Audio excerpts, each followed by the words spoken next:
3 resume myths that you'll see all over the internet. First, tailor your resume to every specific job that you apply to.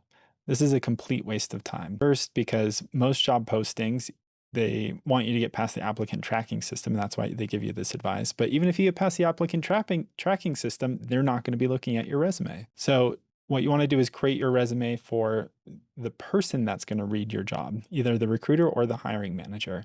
So instead of tailoring your resume to a specific job, what you want to do is tailor it to a specific role. So if you're a product manager, for example, pick the industry that you want to work in, or pick the type of product that you want to be working on and build your resume around that. Or if you're an engineer, instead of building a resume for a full stack, a front end, and a back end engineer, pick one of those roles and tailor the resume specifically for that role. It'll make it much easier for you to apply, and you'll send a clear signal and message across that you're the right fit for that position. You'll see the interviews start to flow through. Second thing that you'll see with resume myths, this advice is all over, to lead with outcomes. And you don't want to do that because it's going to clutter your resume. And what you do want to do is lead with impact. So the difference here is with outcomes, oftentimes people will put percentages: increased revenue by 30%, decreased onboarding time by 60%. Means nothing to me as a hiring manager or as a recruiter. What I want to know is, what was the actual impact? And so in order to show impact, instead of trying to get at the outcome in some generic way, percentages are a very generic way at displaying that. What you want to do is use hard numbers.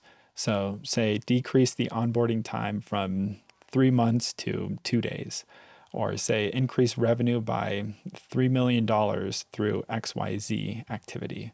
And when you use hard numbers like that, you can also use the percentages, but then it has weight and it has meaning behind it. So focus on impact and the work that you've done, but also make sure that you're backing it up with what you did to make that happen. Third myth that often comes up is that you should be stacking your resume with these keywords. So getting back to the first point, oftentimes it's to get past that applicant tracking system. Well, with those keywords, you're doing yourself a disservice if you're just using jargon for jargon's sake.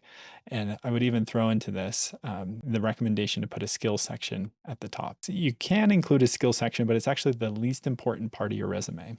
What you want to do instead is focus on your experience and use those keywords throughout the bullet points in your experiences to show how you had that impact in the outcome.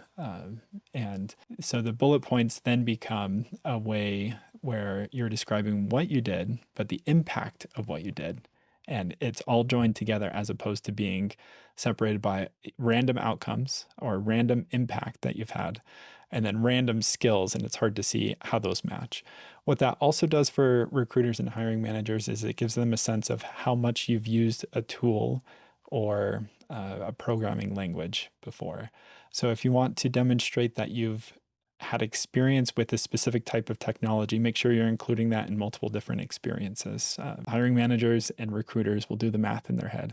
If you've used a specific tool for 5 years at one company and 3 years at another, they'll say that as being 8 years. If you leave it off your resume, they don't know. Or if you put it in the skills section, they don't know how much you actually know that. And so that's how to display what you're good at and where you want to be spending your time with different tools and different platforms. If you like this, check the description for a full course on how to improve your resume to land the interviews that you're looking for.